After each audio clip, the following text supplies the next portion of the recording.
What's up, talkers? G Styles here. Okay, we're falling into fall, so now gonna be able to bring some of those cool weather fragrances to the front of the shelf. Now, uh, for all you fellow Texans, you know it's still gonna be summertime in the day, but gonna start cooling off at night. So I'm gonna give you five, to me, in my opinion, underrated fragrances that just weren't talked about enough during their release. Now, one, tell by the bottle, if you know, it's Parfums de Marly. This is Have Done. This is criminally underrated. It just flew under the radar during the Parfum de Marly run. You know, you had all these fragrances that were just basically going platinum from Parfums de Marly. Some of them kind of got lost in the shuffle. This is one of them. This is let me give you a note breakdown. I did some homework on it. Saffron and Olibanum is opening it. Then it goes into apple, rose, and woods. Then you have myrrh, caramel, and ambergris. Now let me give you what I get from it. This is what you get if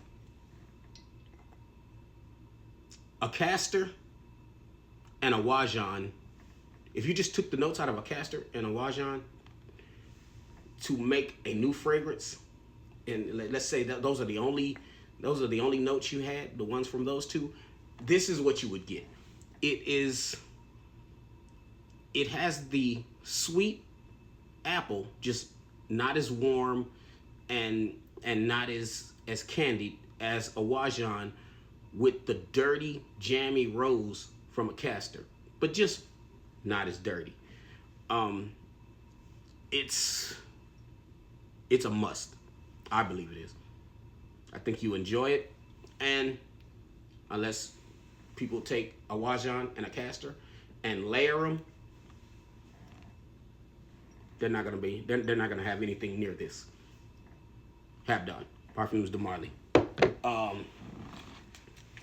It was a 2013 release. Get it if you can. Next up, we have, oh man, one of my favorite, Bad Boy La Parfum by Catalina Herrera. This is leather. I'm not talking about that Tom Ford, that ombre leather. Those are great, but this is leather. You know, I wear leather jackets, you know, so I'll be on my Arthur Fonzarelli shit. This is what this is. This is almost cowboyish. This is cracked, dry leather, rough leather. You have cannabis at the top, grapefruit, black pepper, geranium, vetiver, and leather. Now what you get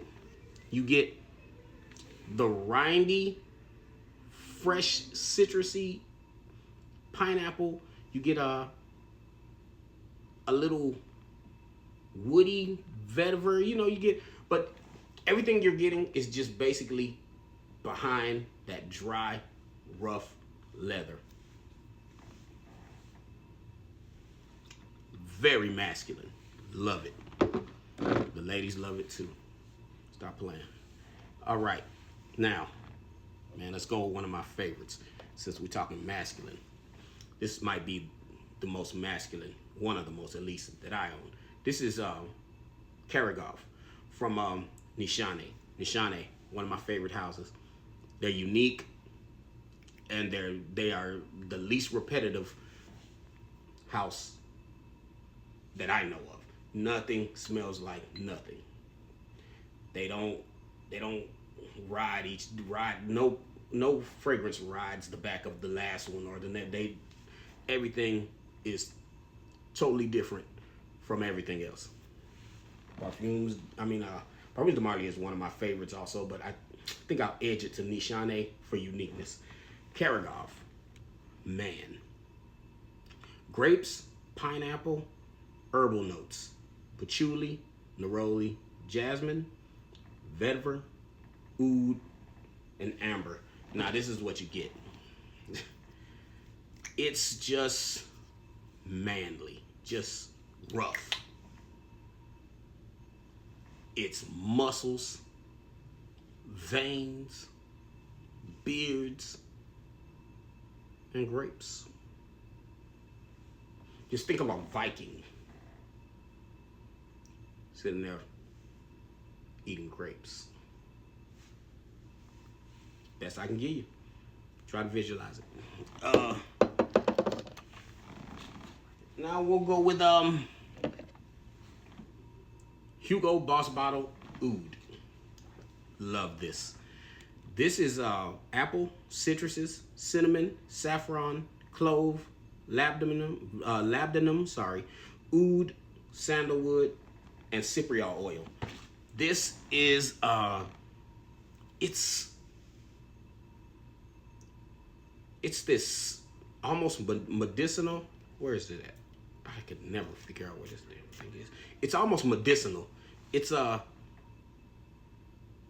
the oud is a Western oud. It's very wearable and almost it's a watery type of note. It's like a watery note. It's fresh. It's playfully dirty. And very versatile. I think you could pull it off. You know, probably not hot summer, but you know, a warm day or a cold night, you can get away with it. Very enjoyable, very underrated. Boss Bottle Oud. Now we're gonna go with Black Gold. This is Mancera Black Gold, very unique. This is citrus, oud, lavender, cinnamon, nutmeg, jasmine, violet, rose, sea notes, patchouli leaf, vetiver, woods, leather, amber, and white musk. Typical Mancera fragrance. 1,000 notes. And you can only smell about 4 of them. Typical Mancera. Nah, Mancera is just beautifully blended. This, oh man, this smells like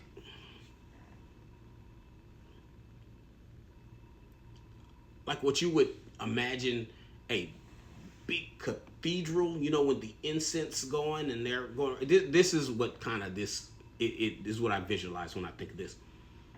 It's very incensey, and it's the cinnamon gives it this nice spiciness.